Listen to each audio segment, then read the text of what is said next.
The monarchy is the soul of the Thai nation. As the king arrives at this temple to pay respect to an old monk, respect to his purity and peace, the noise of the spotter plane, reminder of the king's constant danger, of Thailand's constant danger, grows louder and louder.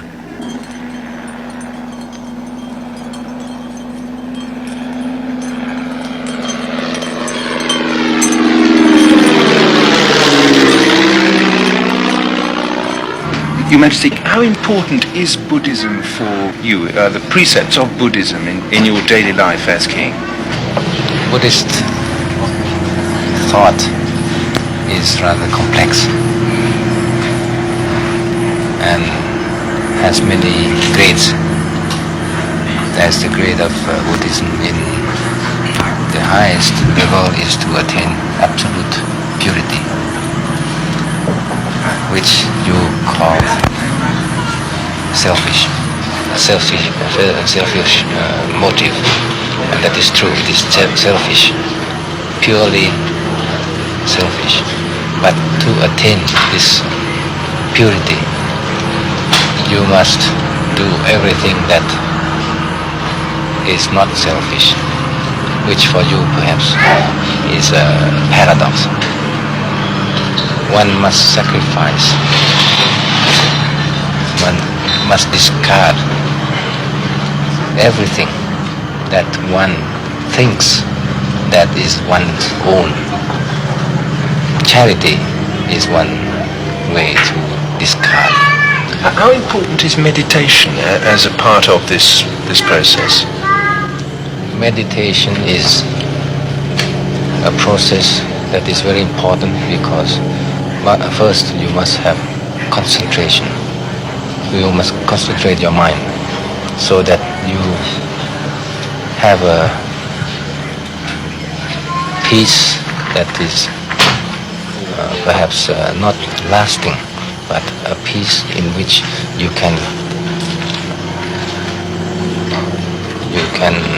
see many things. To have the peace, the real peace, and then with this peace you will be able to see very clearly.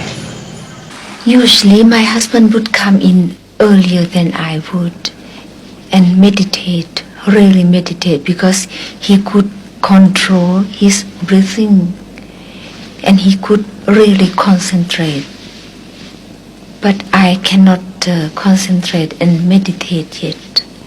I'm learning. I only pray. But my husband said it's all right.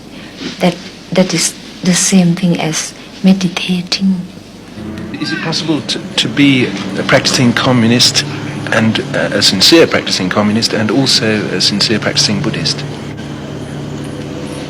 What do you call sincere practicing communist? The man who believes in communism. The man who wants to be on the top.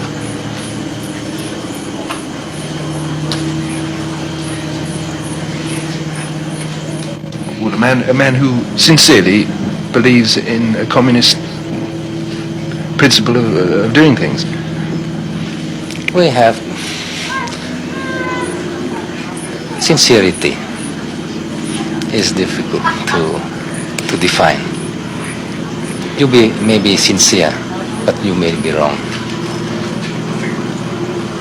So I don't know what is this word sincerity doing here. Practicing communist, usually the one who practices politics in any doctrine wants to be on the top. If you think of Buddhism, one doesn't want to be on the top because there's no top, there's no bottom. It's just pure purity.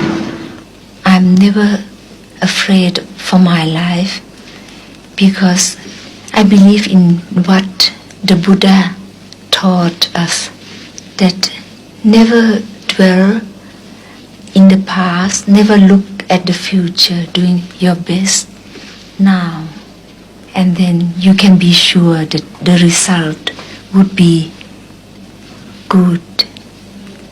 So I pray every day for the strength to go on and work hard for the benefit of the Thai people. Do you both believe in the idea of original sin, that every person is born with some kind of sin? Your Majesty, There's no sin. There's no sin because as I told you, there is the original purity, which has been spoiled by or covered by what we call sin. This is just the opposite. It is the original purity, the original thing that is light, that is beautiful. It's extraordinary when your mind is at peace, tranquil, then you don't feel the tiredness so much. You don't mind the pain or tiredness. Just like the monk, the one I have here, he died of cancer at the throat. I asked him whether he felt the pain or not. He told me that if your mind is tranquil, then you don't feel any pain, not at all. You feel only that you have done the best of your life for the others. He said that's the only way to achieve happiness. How do you both reconcile your faith in Buddhism with its emphasis on not taking life, no bloodshed, with your role as head of the armed forces of an army and its campaign at the moment? This is a problem. This is a problem, but when a soldier holds a gun, this gun should be intended to shoot. And shoot what? Shoot an enemy. That is a living being. But if he holds that gun with the intention of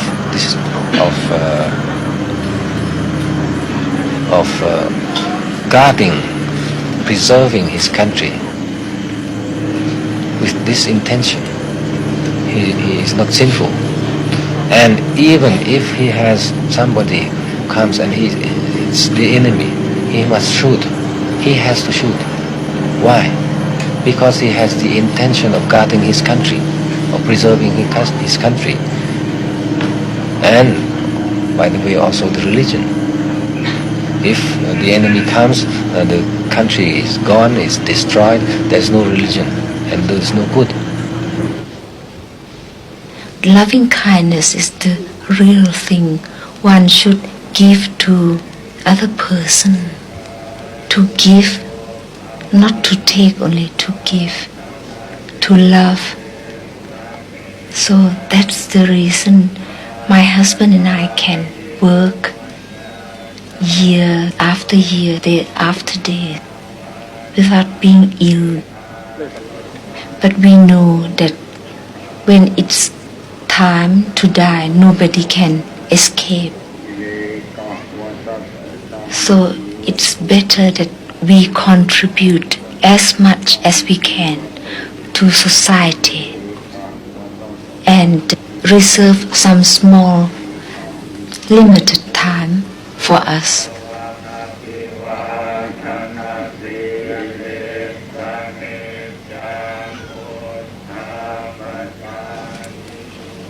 At first, I was very much afraid of death. But later on, I met a great teacher, a monk, who told me never to be afraid of death because it's natural occurrence. If you have good intention towards the others and you have done all you can do for your country and for human beings, even if you died, your soul or spirit or mind will be in peace.